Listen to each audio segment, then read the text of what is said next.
ওয়েলিংটনে দ্বিতীয় ইনিংসে ব্যাটিং ব্যর্থতায় হেরে গেল বাংলাদেশ। প্রথম টেস্ট 7 উইকেটে জিতল নিউজিল্যান্ড। বাজে শটের সঙ্গে দুর্ভাগ্যকে দায়ী করলেন তামিম ইকবাল। টেস্টে উন্নতি করেছে টাইগাররা, মন্তব্য সাবেক কিউই ক্রিকেটার ক্রিস হ্যারিসের। আত্মবিশ্বাস না হারিয়ে পরের ম্যাচে দায়িত্ব নেওয়ার পরামর্শ দেশের ক্রিকেট সংশ্লিষ্টদের।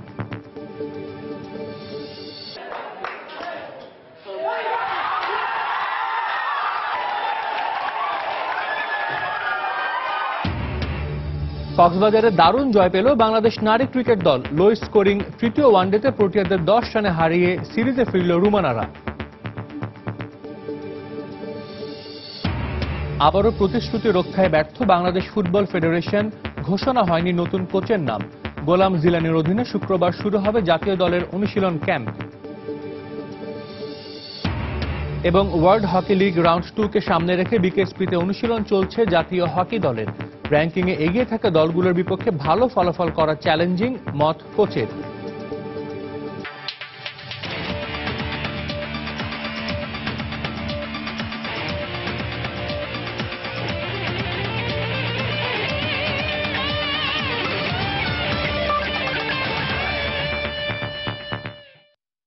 মাঠ ও মাঠের বাইরে বিশ্বের নানা প্রান্তের খেলাধুলার খবর নিয়ে আমাদের নিয়মিত আয়োজন খেলার সময়। আর এই আয়োজনে আপনাদের সঙ্গে আছে আমি সাজিদ মুস্তাহিদ। ওয়েলিংটনে সিরিজের প্রথম টেস্টে 7 উইকেটে জয় পেয়েছে নিউজিল্যান্ড। বাংলাদেশের দেয়া 217 রানের টার্গেটে ব্যাট করতে নেমে কেন উইলিয়ামসনের সেঞ্চুরিতে সহজ জয় পায় স্বাগতিকরা। এর আগে কিউইদের বোলিং তোপে দ্বিতীয় ইনিংসে মাত্র 160 রানে গুটিয়ে যায় টাইগাররা। প্রথম টেস্ট জিতে সিরিজে 1-0 এগিয়ে গেল ব্ল্যাক ক্যাপসরা। নিউজিল্যান্ড থেকে মুস্তাফিজুল হক আকাশের ক্যামেরায় হুমায়ুন কবির রোজের রিপোর্ট। আগের দিনে এলোমেলো বাংলাদেশ, এদিন গোছানো শুরুর প্রত্যাশায়, কিন্তু ডাবল সেঞ্চুরিয়ান সাকিব কি করলেন? দিনের প্রথম ওভারেই উইকেট বিলিয়ে দিলেন তিনি। সাকিবের দৃষ্টিকটু শটের পর শক্ত হাতে প্রতিরোধ করা মুমিনুলের আউটও ছিল বেমানান। তিনি ফেরেন ব্যক্তিগত 30 আর দলীয় 5 উইকেটে 95 রানে। চাপে পড়ে বাংলাদেশ। আগের দিনে আহত অধিনায়ক মুশফিক আসলেন উইকেটে। সাউদি বোল্টরা মিলে বাউন্সে বিভ্রান্ত করার প্রাণপণ চেষ্টা তাকে, কিন্তু আচমকা সাউদির এই বাউন্স মাটিতে লুটিয়ে ফেলে টাইগার অধিনায়ককে। আহত হয়ে মুশফিককে যেতে হয় হাসপাতালের বেডে। একের পর এক ব্যাটসম্যানকে হারিয়ে বাংলাদেশ দলও তখন জরুরি বিভাগে। কিন্তু তখনও ব্যাট হাতে বেসিন রিজার্ভের উইকেটে অবিচল ছিলেন সাব্বির রহমান। দারুণ বিপদের মাঝেও সাহসিকতার সাথে বুক চিতিয়ে লড়েছেন সাধ্য মতন। তাসকিন পারেননি সঙ্গ দিতে। খুঁড়িয়ে খুঁড়িয়ে উইকেটে এলেন তখন ইমরুল কায়েস। ভালোই খেলতে থাকা সাব্বির ভিন্ন গল্প রচনা করতে পারতেন এদিন, কিন্তু এই টেস্টের শেষের দিকে যে অসুখ ধরা বাংলাদেশ ক্রিকেট দলের দেখার কেউই নেই। তাই সাব্বির টেস্ট ক্রিকেটে তৃতীয় 50 করার পরপরই ফিরেছেন ড্রেসিং রুমে। তীব্র ব্যথা নিয়ে ওয়েঙ্গার সাউদিদের বল ডাক করার পাশাপাশি হুক আর পুল শটে ইমরুলের বেশ কয়েকটি বাউন্ডারিতে বাংলাদেশের স্কোর থামে 160-এ। আর সঙ্গী ছাড়া ইমরুল একাকী যুদ্ধের ময়দানে অপরাজিত থেকেছেন 36 রানে। জিততে হলে নিউজিল্যান্ডের টার্গেট 57 ওভারে 217 রান। হোম গ্রাউন্ডে এই রান অসাধ্য কিছু নয় কিউইদের কাছে। তবে এ টেস্টে মেঘে ঢাকার পর হঠাৎই আলো ছড়ালেন ইংল্যান্ড বধের নায়ক মেহেদী মিরাজ। পরপর 2 ওভারে নিউজিল্যান্ডের ওপেনিং জুটি ছেটে ফেলেন তিনি। দলীয় 32 রানে রাভাল লাথামের উইকেটে কিঞ্চিত রোমাঞ্চ ছুঁয়েছিল বাংলাদেশের ক্রিকেট প্রেমীদের হৃদয়ে। কিন্তু সুখের সময় অতটুকু যে ছিল টাইগার প্রেমীদের। নিউজিল্যান্ডের 2 ব্যাটিং স্তম্ভ কেন উইলিয়ামসন আর রস টেইলর মিলে হতাশায় পুরালেন বাংলাদেশের বোলারদের। 163 রানের কার্যকরী জুটি করে টেইলর 60 রানে আউট হলেও কিউই অধিনায়ক উইলিয়ামসনের 15তম টেস্ট সেঞ্চুরিতে প্রত্যাশার প্রাপ্তি মেলে নিউজিল্যান্ডের। 130 বছরের টেস্ট ক্রিকেট ইতিহাসে এই প্রথম 595 রানের পাহাড়সমান স্কোর করেও হারল বাংলাদেশ। সমর্থকদের প্রত্যাশা ছিল অন্তত ড্র করবে টাইগাররা, কিন্তু কেন হলো না? এর দায়টা পুরোপুরি ব্যাটসম্যানদের। এমন অবস্থায় ক্রিকেট বিশ্লেষকরা বলছেন, এই ভুল থেকে এখন শিক্ষা না নিলে ভবিষ্যতে বিদেশের মাটিতে টেস্ট জয়ের স্বপ্ন দিবা স্বপ্নই থেকে যাবে। ওয়েলিংটনের বেসিং রিজার্ভ থেকে হুমায়ুন কবির রোজ, সময় সংবাদ, নিউজিল্যান্ড। ওয়েলিংটনে নিশ্চিত ড্রয়ের সুযোগ পেয়েও শেষ পর্যন্ত হেরে গেল বাংলাদেশ ক্রিকেট দল। এমন হারের জন্য ব্যাটসম্যানদের বাজে শটের সঙ্গে নিজেদের দুর্ভাগ্যকে দায়ী করেছেন তামিম ইকবাল। মুশফিক ইমরুলের ইনজুরি না থাকলে ম্যাচের ফল অন্যরকম হতে পারত বলেও মনে করেন তামিম।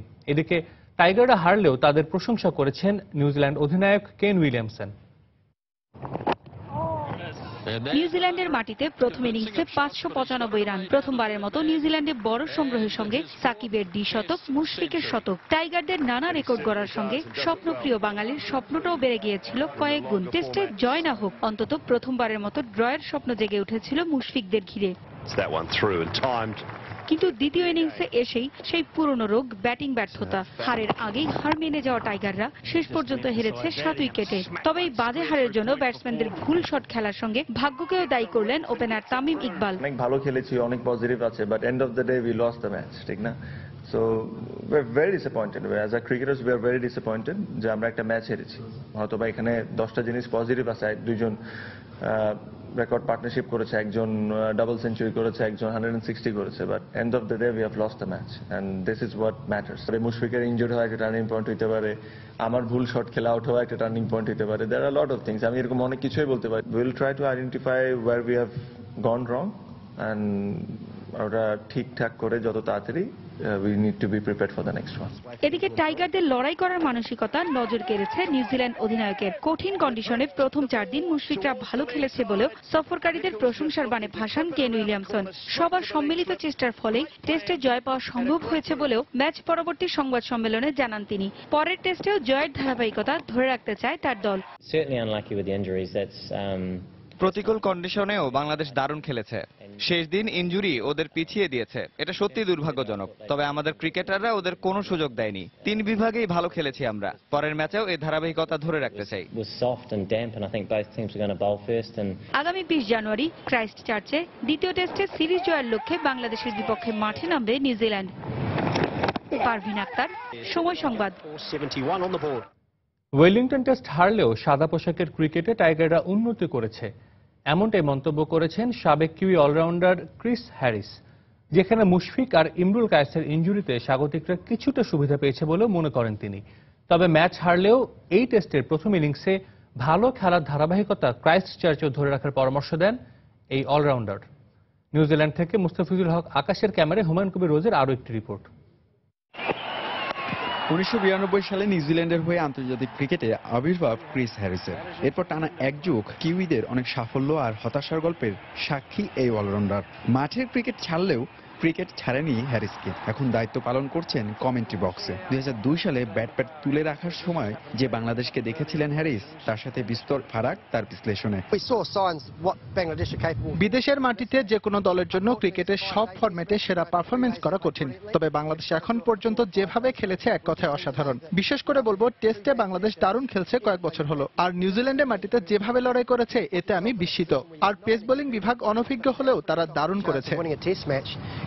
অন্য সবার মতো ওয়েলিংটন টেস্ট দারুণ উপভোগ করছিলেন কিউই এই ক্রিকেটার। কিন্তু মুশফিক আর ইমরুলের ইনজুরি পানসে করে দিয়েছে হ্যারিসের টেস্ট উত্তেজনা। সত্যি দারুণ একটা টেস্ট উপভোগ করছিলাম, কিন্তু ইনজুরি বাংলাদেশকে এভাবে ঘিরে ধরবে ভাবতে পারিনি। মুশফিক আর ইমরুল শেষ পর্যন্ত ব্যাটিং করতে পারলে এই টেস্ট আরো উপভোগ্য হতো। বাংলাদেশের হারের পেছনে এটা অনেক ভূমিকা রেখেছে। হ্যারিস বাংলাদেশ ক্রিকেট দলের ইতিবাচক দিকগুলোর পাশাপাশি শেষ টেস্টের আগে দিলেন নানা পরামর্শ। টাইগাররা দারুণ ক্রিকেট খেলছে, সন্দেহ নেই। তবে তাদের ধারাবাহিকতার ঘাটতি আছে। টেস্ট ক্রিকেটে সেশন বাই সেশন খেলতে হয়। আগের ইনিংসে ভালো ব্যাটিং এর ধারা ধরে রাখতে হবে। তাদের অভিজ্ঞ ক্রিকেটারদের আরো দায়িত্ব নিতে হবে, নয়তো টেস্টে জয়ের স্বপ্ন অসম্ভব থেকে যাবে। হ্যারিসের এই পরামর্শ কতটুকু নিতে পারবে বাংলাদেশের ক্রিকেটাররা তা তোলা থাকলো। তবে ধারাবাহিকতার চ্যালেঞ্জ মোকাবেলায় 20 জানুয়ারি ক্রাইস্ট চার্চে সিরিজের শেষ টেস্টে স্বাগতিক নিউজিল্যান্ডের বিপক্ষে আবারও মাঠে নামবে বাংলাদেশ ক্রিকেট দল। হুমায়ুন কবির রোজ, সময় সংবাদ, নিউজিল্যান্ড। ব্যাটসম্যানদের দায়িত্বজ্ঞানহীন শট আর বোলাররা পরিকল্পনা অনুযায়ী বল না করায় নিউজিল্যান্ডের বিপক্ষে টেস্ট ম্যাচ হারের কারণ, এমনটাই মত বিসিবি গেম ডেভেলপমেন্ট কমিটির ম্যানেজার নাজমুল আবেদিন ফাহিম ও ক্রিকেটার মেহরাব হোসেন জুনিয়রের। তবে আত্মবিশ্বাস না হারিয়ে পরের ম্যাচে আরো দায়িত্ব নেওয়ার পরামর্শ দিয়েছেন তারা। সম্ভাবনা ছিল ম্যাচ জয় অথবা ড্রয়ের, কিন্তু নিজেদের দায়িত্বহীনতার কারণেই যে সেই ম্যাচে 7 উইকেটের বড় ব্যবধানে হারতে হবে তা বোধহয় বুঝতে পারেননি টাইগাররা। আর তাই ম্যাচে কায়েস মুশফিকের ইনজুরির পাশাপাশি টপ ও মিডল অর্ডারের ব্যাটসম্যানদের দায়িত্বহীন ব্যাটিং ও বোলারদের বাজে বোলিংকেই এই ম্যাচে হারের কারণ হিসেবে দেখছেন বিসিবি গেম ডেভেলপমেন্টের ম্যানেজার নাজমুল আবেদিন ফাহিম ও ক্রিকেটার মেহরাব হোসেন জুনিয়র। প্রথম ইনিংসে যেইভাবে খেলেছে এখান থেকে আসলে হারটা আমরা কেউই এক্সপেক্ট করিনি, কারণ সেকেন্ড ইনিংসে তবে আমি বলেছিলাম যে যদি হারতে হলে সেকেন্ড ইনিংসে খুবই বাজে ব্যাটিং করতে হবে, এবং সেটাই কিন্তু হয়েছে। আমরা দেখেন যে টেস্ট ক্রিকেটে জানি যে একটা সেশন খারাপ করলে দল ম্যাচ থেকে পুরো ছিটকে পড়া যায়, সেটাই হয়েছে। সেন্স অফ কমপ্লিসেন্সি ওদের মধ্যে আমি বলবো। তামিমকে আমরা দেখেছি ইম্প্রোভাইজ করে খেলতে, কিংবা সাকিব এসেই ওভার দ্য টপ যে খেলার চেষ্টা করার ব্যাপারটা আমি জানি না ওরা হয়তো রিয়েলাইজই করতে পারেনি এই ম্যাচটার পরিণতি এরকম হতে পারে। সো এখন বোধহয় হয়তো ওরা বুঝতে পারছে যে টেস্ট ক্রিকেটের সত্যিকার টেস্ট ক্রিকেটটা কি জিনিস। এদিকে মানসিকভাবে ভেঙে না পড়ে আত্মবিশ্বাস ধরে রেখে খেলতে পারলে দ্বিতীয় টেস্টে ভালো ফলাফল আসবে বলে বিশ্বাস তাদের। পাশাপাশি ব্যাটসম্যানদের ক্রিজে বেশিক্ষণ টিকে থাকার প্রতি গুরুত্ব দিতে হবে বলেও জানান দুজন। ব্যাটসম্যানদের আর একটু রেসপন্সিবল হওয়া উচিত, এবং আমাদের আর্লি উইকেট যদি না দিতে পারে এবং বলা যায় যে বেশি ছাড়া বল বা শর্ট সিলেকশন আর একটু ডিসিপ্লিন হওয়া, আর বোলারদের জন্য একটা বিগ অ্যাডভান্টেজ, সেই এক্সপেকটেশন অনুযায়ী বল করতে পারেনি। মোরালি দলকে অনেক নিচে নামিয়ে দিতে পারে, এই জায়গাটায় সবচেয়ে প্রথমেই কাজ করতে হবে যেন মোরালি ওরা নিচে না নামে, কারণ এই হারটাকে আমরা আর কিছু করতে পারবো না, ফিরিয়ে আনতে পারবো না, এটাকে ফিরিয়ে আনার কোনো উপায় নেই। কিন্তু আমরা যেটা করতে পারি, এখানে আমরা যা হারিয়েছি সেটা কিছুটা হয়তো পুনরুদ্ধার আমরা করতে চাইতে পারি এরপরে টেস্ট ম্যাচটাতে। ওখানে ওয়ানডে ও টি-20তে হোয়াইট ওয়াশের পর প্রথম টেস্টে জেগেছিল ইতিবাচক ফলাফলের সম্ভাবনা, তবে সেই সম্ভাবনা বাস্তবায়িত না হওয়ায় অপেক্ষাটা আবারও বাড়ল টাইগার ভক্তদের। নিয়ামতুল্লাহ বাবু, সময় সংবাদ, ঢাকা। বাংলাদেশ দক্ষিণ আফ্রিকা নারী ওয়ানডে সিরিজের খবর। সিরিজ বাঁচানোর মিশনে জয় পেয়েছে বাংলাদেশ। 5 ম্যাচ ওয়ানডে সিরিজের তৃতীয় ম্যাচে দক্ষিণ আফ্রিকা নারী দলকে 10 রানে হারিয়েছে রুমানার দল। এই জয় সিরিজে 2-1 ব্যবধান কমালো বাংলাদেশ। এর আগে কক্সবাজারে শেখ কামাল আন্তর্জাতিক স্টেডিয়ামে টাইগ্রেসদের দেয়া 136 রানের জয়ের লক্ষ্যে ব্যাট করতে নেমে 126 রানে গুটিয়ে যায় প্রোটিয়া নারীরা। দলীয় 126 রানে দক্ষিণ আফ্রিকার লেট সোয়ালোকে বোল্ড আউটের ফাঁদে ফেলে উল্লাসে মেতে ওঠেন অলরাউন্ডার সালমা খাতুন। আর তাতেই প্রথম জয়ের সৌরভ ছড়িয়ে পড়ে প্রাকৃতিক সৌন্দর্যের লীলাভূমি কক্সবাজারে। সাগরের বুকে ধুয়ে মুছে যায় সালমাদের টানা হারের দুঃসহ যন্ত্রণাগাথা। এশিয়া কাপে ব্যর্থ রোমানা বাহিনী ঘুরে দাঁড়াতে চেয়েছিল প্রোটিয়াদের বিপক্ষে সিরিজে, কিন্তু চাওয়া আর পাওয়ার মাঝে যে বিস্তর ফারাক তা নিকার্কের দল হারে হারে বুঝিয়েছে রোমানাদের। তবে তৃতীয় ওয়ানডের জয়ে স্বস্তি এখন স্বাগতিক দলে। এর আগে টস জিতে ব্যাট করতে নেমে ভালো শুরু করে বাংলাদেশ। উদ্বোধনী জুটিতেই 42 রান করেন শারমিন সুলতানা ও শারমিন আক্তার। এরপর শারমিন আক্তার বিদায় নিলে শারমিন সুলতানাও টেকেননি বেশিক্ষণ। মাঝে রুমানা কিছুটা প্রতিরোধের চেষ্টা করেও থামেন 28 রানে। এরপর ক্যাপ ও লুসের ঝড়ো আঘাতে লন্ডভন্ড হয়ে যায় বাংলাদেশের ইনিংস। এক প্রান্ত আগলে রেখে শেষ পর্যন্ত নিগার সুলতানা ফেরেন 21 রানে। 1 ওভার বাকি থাকতেই 136 রানে অল আউট হয় বাংলাদেশ। 137 রানের জয়ের লক্ষ্যে ব্যাট করতে নেমে খাদিজাতুল কুবরার স্পিন ঘূর্ণি ও পান্না জাহানারার গতির সামনে নিয়মিত বিরতিতে উইকেট হারাতে থাকে প্রোটিয়ারা। দক্ষিণ আফ্রিকার হয়ে ওপেনার লাইজেল্লির 46 রান ও অধিনায়ক ড্যান ভ্যান নিকার্কের অপরাজিত 42 রান ছাড়া আর কেউই 2 অঙ্কের ঘরে পৌঁছাতে পারেননি। শেষ পর্যন্ত 126 রানে থামে সফরকারীদের ইনিংস। 10 রানের দারুণ জয় পায় বাংলাদেশ। 4 উইকেট নিয়ে ম্যাচ সেরা হয়েছেন খাদিজাতুল কুবরা। পারভিন আক্তার, সময় সংবাদ। কুবরা পান্না ঘোষদের দারুণ বোলিংয়ে সিরিজের তৃতীয় ম্যাচ জিতলেও বাংলাদেশ নারী দলের ব্যাটিং ও ফিল্ডিংয়ে আরও উন্নতি করতে হবে, এমনটাই মন্তব্য করেছে নির্বাচক হাবিবুল বাশার সুমন। তবে এই ম্যাচ জয়ের আত্মবিশ্বাস কাজে আসবে সামনের ম্যাচগুলোতে। অন্যদিকে ব্যাটারদের ব্যর্থতায় হারলেও সামনের ম্যাচে ঘুরে দাঁড়াতে চায় প্রোটিয়ারা। অভিজ্ঞতা, শক্তিমত্তা, র্যাঙ্কিং সব দিক থেকে বাংলাদেশের নারী দলের তুলনায় অনেক এগিয়ে দক্ষিণ আফ্রিকার মেয়েরা। প্রোটিয়া দলের অধিকাংশ ক্রিকেটার বাংলাদেশ সফরে এসেছেন অস্ট্রেলিয়া থেকে নারী বিগ ব্যাশ টি-20 টুর্নামেন্ট খেলে। সেখানে রুমানা কুবরাদের সম্বল ছিল শুধুই কদিনের অনুশীলন। তাই তো পর্যাপ্ত ম্যাচ না খেলায় প্রথম 2 ম্যাচ হারার কারণ হিসেবে চিহ্নিত করলেন নির্বাচক হাবিবুল বাশার সুমন। আফ্রিকা দল যত ক্রিকেট খেলে আমাদের মেয়েরা অত ক্রিকেট খেলে না, স্পেশালি ইন্টারন্যাশনাল ক্রিকেটে। আমার প্রথম 2টি ম্যাচে সেটা একটা অনেক বড় কারণ ছিল। এই ম্যাচে আমি খুব হ্যাপি যে সুযোগটা তারা ভালো মতোই কাজে লাগিয়েছে। যদিও ব্যাটিংটা আশানুরূপ হয়নি, অ্যাটলিস্ট আরো 40 রান বেশি আশা করেছিলাম। ফিল্ডিং আমার মনে হয় আরো ইমপ্রুভ করা উচিত। আজকে একটা খুব ইম্পর্টেন্ট ক্যাচ ছেড়েছি আমরা, বাট বোলিংটা আমাদের খুব ভালো হয়েছে। প্রথম ম্যাচে অসহায় আত্মসমর্পণের পর দ্বিতীয় ওয়ানডেতে লড়াইয়ের ইঙ্গিত দেয় টাইগ্রেসরা। তৃতীয় ম্যাচ হারলেই হাতছাড়া হবে সিরিজ। দেয়ালে পিঠ থেকে যাওয়া দলটি ঘুরে দাঁড়ালো দারুণভাবেই। ব্যাটাররা ব্যর্থতা 16 কলা পূর্ণ করলেও বোলারদের কৃতিত্বে রুমানার দল রচনা করলো দেশের নারী ক্রিকেটে আরও একটি বিজয় গাথা। সিরিজের বাকি ম্যাচগুলোতে নিশ্চিতভাবে যা আত্মবিশ্বাস যোগাবে রুমানার দলকে। যেটা খুব ইম্পর্টেন্ট ছিল আমাদের আত্মবিশ্বাসের জন্য। আমার মনে হয় তারা এখন আত্মবিশ্বাসী যে সাউথ আফ্রিকাকে তারা হারাতে পারে, এটা অনেক কাজে লাগবে নেক্সট ম্যাচে। অবভিয়াসলি মিস্টেক বেশি করা যাবে না, দে আর ভেরি গুড টিমস। এটা আমাদের টিম এফোর্ট আর আমাদের কনফিডেন্স ছিল যে আমরা ইনশাল্লাহ অনেক স্ট্রংলি ভাবে কামব্যাক করব। ডেফিনেটলি আমি আপনাকেও বলেছিলাম যে ইনশাল্লাহ আমরা নেক্সট ম্যাচে অনেক ভালোভাবে কামব্যাক করব। অন্যদিকে নিজেদের পারফরমেন্সে হতাশ দক্ষিণ আফ্রিকা দলের অলরাউন্ডার ক্লোই ট্রাইন। আগের 2 ম্যাচে সব বিভাগে বেশ ভালো করলেও এদিন ব্যাটাররা প্রত্যাশা পূরণে পুরোপুরি ব্যর্থ হয়েছে। তবে সামনের ম্যাচে প্রোটিয়া মেয়েরা ঘুরে দাঁড়াতে প্রত্যয়ী। I just feel that we've been doing so well at the ball. That we're just disappointed with the batting. It's very soft dismissals. I think we kind of got ourselves out. Something we have to work on and just and go forward to the next game. বুধবার সিরিজের চতুর্থ ওয়ানডেতে মুখোমুখি হবে বাংলাদেশ ও দক্ষিণ আফ্রিকার নারী cricket দল। সাজিদ মুস্তাহিদ, সময় সংবাদ। ক্যারিয়ারের দারুণ সময়ের মধ্যে দিয়ে গেলেও ইনজুরির কারণে নিউজিল্যান্ডের বিপক্ষে স্কোয়াড থেকে ছিটকে যান পেসার শফিউল ইসলাম। ইনজুরির বাধা কাটিয়ে এখন পুরোপুরি ফিট শফিউল। তবে আক্ষেপ আছে কিউইদের সিমিং আর বাউন্সি উইকেটে বল করতে না পারার। তবে সে আক্ষেপ ভুলে গিয়ে এখন নিজেকে তৈরি করছেন টাইগারদের পরবর্তী সিরিজ আর বিসিএল এর জন্য। 2010 সালে ব্রিস্টলে আর 2011 সালে বিশ্বকাপে ঘরের মাঠে ইংল্যান্ডের বিপক্ষে দুটি ঐতিহাসিক জয়ের মহানায়ক শফিউল ইসলাম। গেল আফগানিস্তান এবং ইংল্যান্ড সিরিজেও কাটিয়েছেন দারুণ সময়। আর বিপিএল এ দেশীয় বোলারদের মাঝে জায়গাটা ছিল সবার উপরে। এমন দুর্দান্ত খেলার প্রতিদান পেতে অপেক্ষা করতে হয়নি শফিউলকে। চলমান নিউজিল্যান্ড সফরের জন্য নির্বাচকদের কড়া নজর ছিল বগুড়ার এই বোলারের উপর। কিন্তু ভাগ্যের নির্মম পরিহাস, ইনজুরির কারণে ক্যারিয়ারের সুবাতাসের এই সময়টায় তাকে থাকতে হলো দলের বাইরে। তবে খুব দ্রুতই নিজেকে সারিয়ে নিয়েছেন এই পেসার। ফিটনেস নিয়ে এখন স্বস্তিতে টাইগার বোলার। খেলেছেন খুলনা বিভাগের হয়ে জাতীয় ক্রিকেট লিগ, কিন্তু সুস্থ হয়েও অনেকটাই নিশ্চিত নিউজিল্যান্ডে চলমান টেস্ট সিরিজে আর সুযোগ হচ্ছে না এই পেসারের। নিউজিল্যান্ডের কন্ডিশনে সিমিং আর বাউন্সি উইকেটে নিজেকে মেলে ধরতে না পারার আক্ষেপ পোড়ায় তাকে। ওইখানে কন্ডিশন ভালো, কিন্তু উইকেটের হেল্প থাকলে বলারদের ভালো যায় বল করতে হবে, এটা অবশ্যই ঠিক।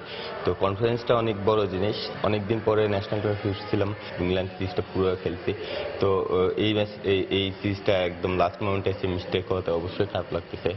নিউজিল্যান্ড সিরিজে আর সুযোগ না থাকলেও বসে নেই ওয়ানডেতে 56 ম্যাচে 63 উইকেট নেয় এই পেসার। বিসিবি একাডেমির জিমনেশিয়ামে এভাবেই ঘাম ঝরাচ্ছেন নিজের ফিটনেস ধরে রাখতে। এখন আর পেছনে না তাকিয়ে স্বপ্ন দেখছেন টাইগারদের পরবর্তী সিরিজে নিজের স্থানটা পাকাপোক্ত করে নিতে। যেটা হয়ে গেছে। আমি আমার কাজটা করে যাচ্ছি। সামনে যেগুলো সিরিজ আছে ওই সিরিজগুলোতে যদি সুযোগ পাই, যদি ডাক পাই, তাহলে ভালো কিছু করব। 20 জানুয়ারি থেকে শুরু হওয়া বিসিএলেও নিজের পারফরমেন্স ধরে রাখতে চান এই পেসার। সেই লক্ষ্যেই কাজ করে যাচ্ছেন তিনি। তারেক হাসান শিমুল, সময় সংবাদ, ঢাকা। এবার দেশের ফুটবল প্রসঙ্গ। আবারও প্রতিশ্রুতি রক্ষা করতে ব্যর্থ হলো বাংলাদেশ ফুটবল ফেডারেশন। সোমবার জাতীয় দলের প্রধান কোচের নাম ঘোষণার কথা থাকলেও করেনি বাফুফের ন্যাশনাল টিমস কমিটি। তবে 20 জানুয়ারি থেকে শুরু হতে যাওয়া জাতীয় দলের ক্যাম্পের জন্য সহকারী কোচের দায়িত্ব দেওয়া হয়েছে সৈয়দ গোলাম জিলানিকে। এছাড়া ম্যানেজার হিসেবে থাকছেন সত্যজিৎ দাস রূপু। সোমবার ন্যাশনাল টিমস কমিটির সভায় এসব সিদ্ধান্ত নেওয়া হয়। দেশের ফুটবল যখন সবচেয়ে বাজে সময় পার করছে, বাংলাদেশ ফুটবল ফেডারেশন বাফুফেও ঠিক তখনই নতুন বছরের শুরুটা করলো নতুন নাটক দিয়ে। জাতীয় ফুটবল দলের কোচ হিসেবে কে আসছেন দায়িত্বে? দেশের ফুটবল পাড়ায় গত কয়েকদিন ঘুরপাক খাওয়া এ প্রশ্নের জবাবটা যেন জিইয়ে রেখেছেন তারা। ন্যাশনাল টিমস কমিটির সভায় নাম ঘোষণা হওয়ার কথা থাকলেও কমিটির সদস্যরা এদিন পুরোপুরি ব্যর্থ। এখনো নাকি চূড়ান্ত হয়নি কোচের নাম। আগামী ফেব্রুয়ারিতে শেখ কামাল ক্লাব কাপের জন্য সব ফুটবলাররা ফেব্রুয়ারির মাঝামাঝি সময়ে ব্যস্ত থাকায় প্রথম পর্যায়ে জাতীয় দলের ক্যাম্প চলবে 20 জানুয়ারি থেকে 8 ফেব্রুয়ারি পর্যন্ত। এই 19 দিন সহকারী কোচ হিসেবে দায়িত্ব পাওয়া গোলাম জিলানির অধীনেই বিকেএসপিতে অনুশীলন করবে ক্যাম্পে ডাক পাওয়া ফুটবলাররা। টিম কল করার জন্য ম্যানেজার হিসেবে দায়িত্ব দিয়েছি সত্যজিৎ দাস রূপুকে, এবং একই সাথে আমাদের টিমের অফিসিয়াল হিসেবে আমিরুল ইসলাম বাবু দায়িত্ব পালন করবে। পল স্মেলি, জন ওয়েটেল, রায়ান এবং আমাদের জোবায়ের নিপু তাদেরকে দায়িত্ব দিয়েছি আগামী 2 দিনের মধ্যে একটি আমাদের ন্যাশনাল টিম লিস্ট তৈরি করার জন্য। 30-এর অধিক, সেটি 32, 34, 35, 36 হতে পারে। আমরা প্রাধান্য দিচ্ছি আমাদের গত এই 6 থেকে 9 মাসে জাতীয় দলের যে কয়টা প্রোগ্রাম হয়েছে সেখানে যেসব প্লেয়াররা অধিকাংশ খেলেছেন। বঙ্গবন্ধু গোল্ড কাপের মতো একটি আন্তর্জাতিক টুর্নামেন্টের চেয়ে বাফুফের কাছে বিভিন্ন আন্তর্জাতিক ক্লাবের অংশগ্রহণে অনুষ্ঠিত হওয়া ক্লাব টুর্নামেন্টই হয়তো বড় হয়ে উঠেছে। এই প্রশ্নের জবাবে কিছুটা হলেও অস্বস্তিতে কাজী নাবিল। তবে কোচের নাম ঘোষণায় আবারও নতুন সময় দিলেন তিনি। কোচ নিয়োগটা আরেকটু দীর্ঘ সময় নিচ্ছি। একজনের সাথে প্রায় কথা আমাদের হয়ে এসেছিল, সেটা আমরা বর্তমানে মুলতবি রেখে আরেকটু ওয়াইডার সার্চ না করার জন্য আমরা আরো বেশ কিছু সিভি আমরা আহ্বান করছি। সার্বিক তত্ত্বাবধানে বাফুফের স্ট্র্যাটেজিক ডিরেক্টর পল স্মলির পাশাপাশি এই ক্যাম্পে ফিজিও হিসেবে থাকবেন জন উইটাল ও গোলরক্ষক কোচ রায়ান স্যান্ডফোর্ড। 2-1 দিনের মধ্যেই ঘোষণা করা হবে প্রাথমিক দল। 19 জানুয়ারি ক্যাম্পে ডাক পাওয়া ফুটবলাররা রিপোর্ট করবেন। সজল মিত্র, রিচার্ড, সময় সংবাদ, ঢাকা। খেলার সময় আরো থাকছে। James Milner has scored it. 9 match পর জয় বঞ্চিত হল ম্যানচেস্টার ইউনাইটেড। লিভারপুলের বিপক্ষে রেড ডেভিলদের ড্র। লা লিগার রেকর্ড টানা 40 ম্যাচ অপরাজিত থাকার পর সেভিয়ার কাছে হেরেছে রিয়াল মাদ্রিদ। দেশের হকি প্রসঙ্গ, এখনো দীর্ঘমেয়াদী চুক্তি না হলেও সাভার বিকেএসপিতে বাংলাদেশ দলকে অনুশীলন করাচ্ছেন জার্মান কোচ অলিভার কার্টস।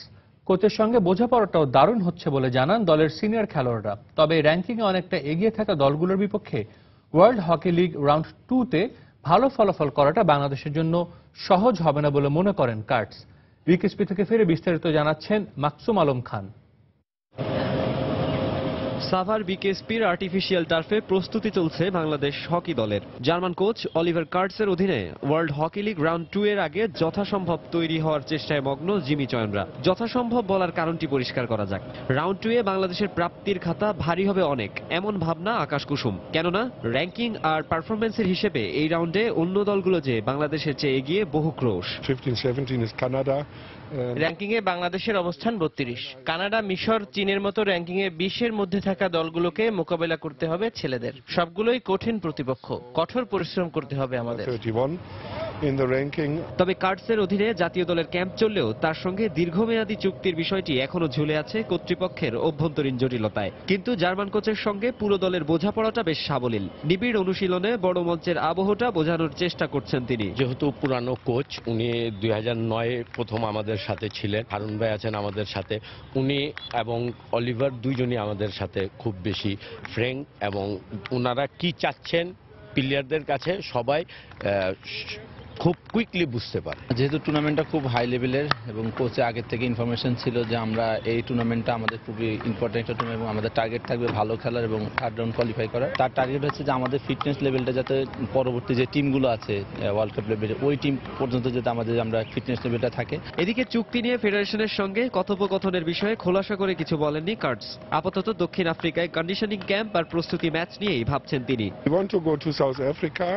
হংকংয়ের যুব এশিয়া কাপে দলের পারফরমেন্স বিশ্লেষণ করছে ফেডারেশন। চুক্তি বাড়ানোর সিদ্ধান্ত তাদের হাতেই। আমি শুধু ভাবছি রাউন্ড 2 এর আগে দক্ষিণ আফ্রিকায় যেতে পারলে দলের জন্য খুব ভালো হবে। ভিসা ও সরকারি ছাড়পত্র সহ সবকিছুই প্রক্রিয়াধীন আছে।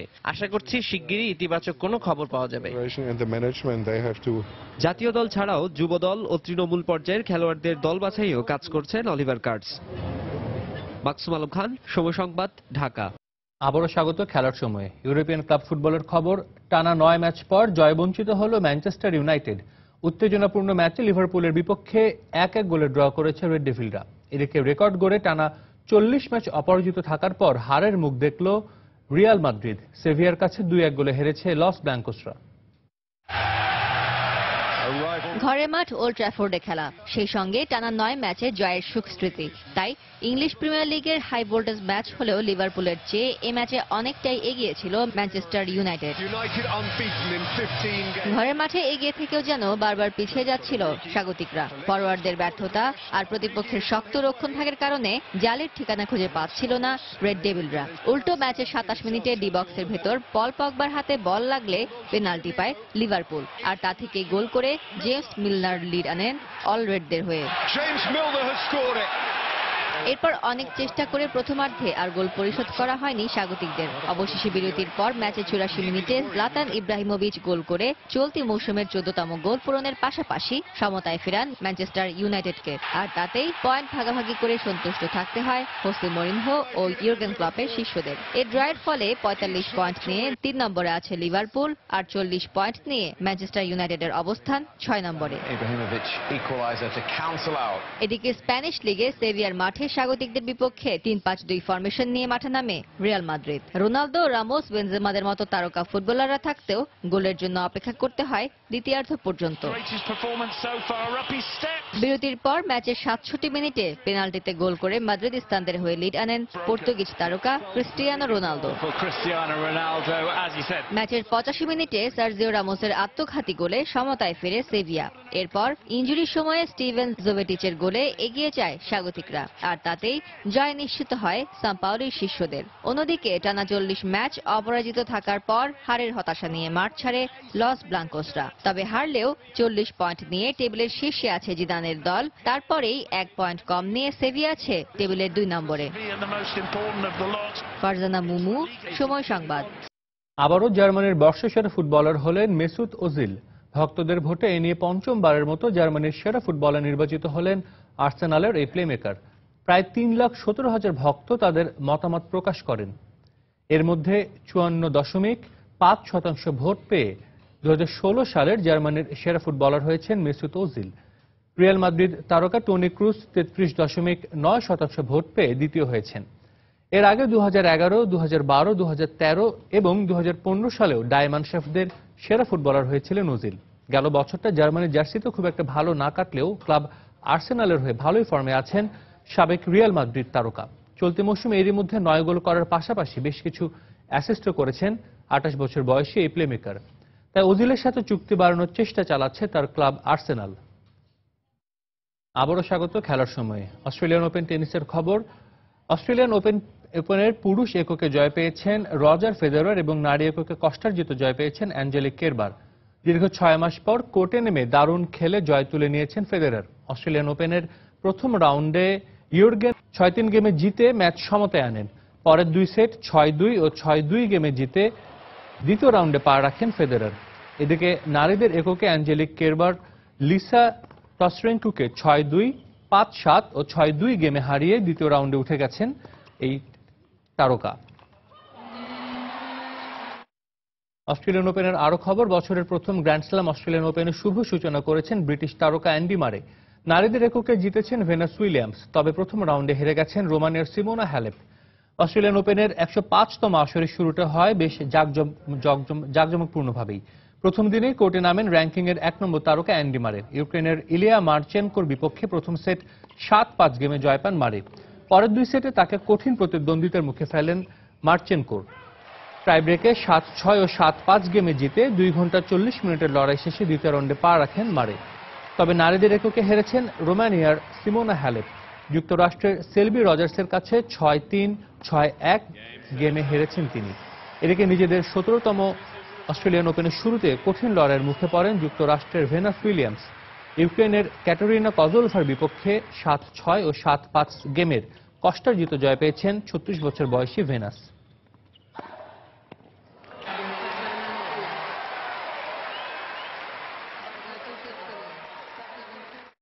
খেলার সময়ের শীর্ষ সংবাদগুলো জানিয়ে দিচ্ছে আরেকবার। ওয়েলিংটনের দ্বিতীয় ইনিংসে ব্যাটিং ব্যর্থতায় হেরে গেল বাংলাদেশ। প্রথম টেস্ট 7 উইকেটে জিতল নিউজিল্যান্ড। বাজে শটের সঙ্গে দুর্ভাগ্যকে দায়ী করলেন তামিম ইকবাল। টেস্টে উন্নতি করেছে টাইগাররা, মন্তব্য সাবেক কিউই ক্রিকেটার ক্রিস হ্যারিসের। আত্মবিশ্বাস না হারিয়ে পরের ম্যাচে দায়িত্ব নেওয়ার পরামর্শ দেশের ক্রিকেট সংশ্লিষ্টদের।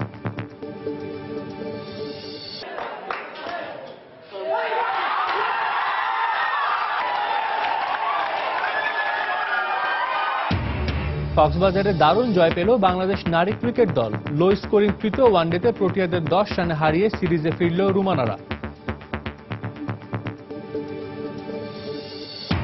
আবারও প্রতিশ্রুতি রক্ষায় ব্যর্থ বাংলাদেশ ফুটবল ফেডারেশন। ঘোষণা হয়নি নতুন কোচের নাম। গোলাম জিলানের অধীনে শুক্রবার শুরু হবে জাতীয় দলের অনুশীলন ক্যাম্প। এবং ওয়ার্ল্ড হকি লিগ রাউন্ড 2 কে সামনে রেখে বিকেএসপিতে অনুশীলন চলছে জাতীয় হকি দলের। র্যাঙ্কিংয়ে এগিয়ে থাকা দলগুলোর বিপক্ষে ভালো ফলাফল করা চ্যালেঞ্জিং মত কোচের। দর্শক, এই ছিল খেলার সময়ের এখনকার আয়োজন। যে কোনো খবর পেতে ভিজিট করুন সময়নিউজ.tv। আর খেলা জগতের সব খবর, সর্বশেষ খবর জানতে সঙ্গেই থাকুন সময়।